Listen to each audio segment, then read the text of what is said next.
Hi there. Many of you know me and know that I've been eating oatmeal for probably about 5 to 6 years now.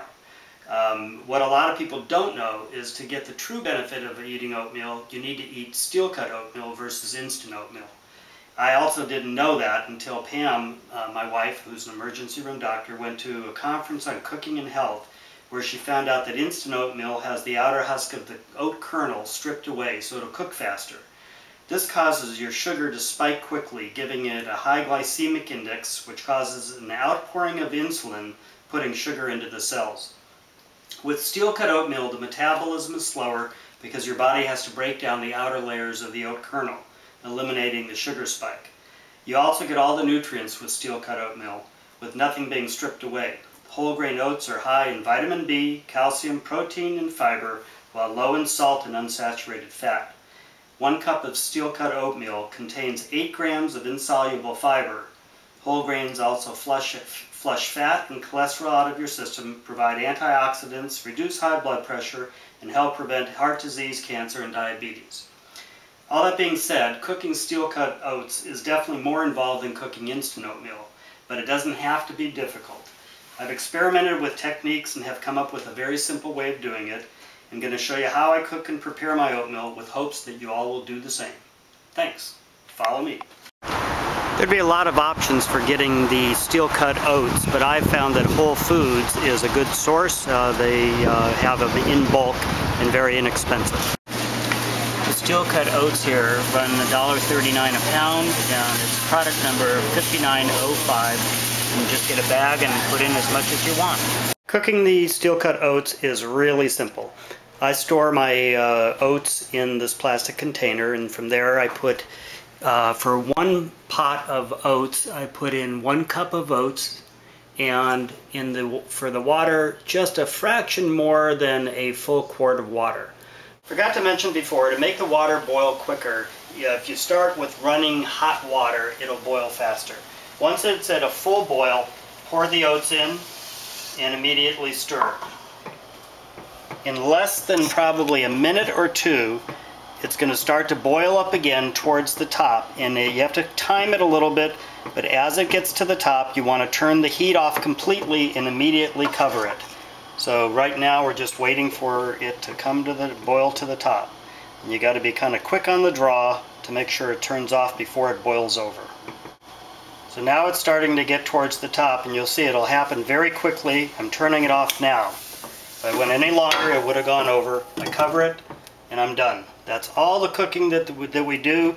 The heat is off now and is not turned back on. We don't cook anymore. The cooking is done. We're going to stir it in about a half hour, and then again another half hour after that. Bye. Go ahead and stir it up. Make sure all the water gets absorbed. And that's it for right now. And you let it go for another half hour. Okay, so we've cooked it, we've stirred it after a half an hour. Now I've let it go for another half an hour, and this is what it's going to look like pretty much at that point. Water is going to accumulate at the top. Again, now it's thicker. We want to stir it again and absorb all the water in the oatmeal. And at this point, we're done. It's pretty much all absorbed and cooked. I'm going to let it cool off completely now and let it sit, but you really don't need to stir it again. And then when you're done and you want to put it in the bowls, you just stir it up completely and then put it in the bowls. See ya. Okay, so after it's all cooked and cooled down, then we're going to put it into these little Ziploc 1 cup containers and then put them in the freezer. So you want to stir it up real good. At least the consistency is like this. And basically it's kind of 1 cup. For one pot full, I get 5 containers full. So you put about that much in there in each container. And then we're going to do all 5 of them. You put the Ziploc top on and put it in the freezer. Voila. So cooking the oatmeal is really easy. All you got to do is get the tub out of the freezer. When I exercise in the morning, I pull it out before I start exercising, and then it's partially defrost, so you don't need to do this. But if you don't have the time, you can easily just run the bottom of the thing under hot water, warm water. All you want to do is get it so it releases from, that'll pop out of the the container when you put it in the bowl. So that's probably all we need. And I'm going to take it, open the lid, pop it in the bowl, and then stick it in the microwave. I put it, every microwave is a little different. I've discovered on ours, I cook it for 4 minutes and 30 seconds, and that's it. Goodbye.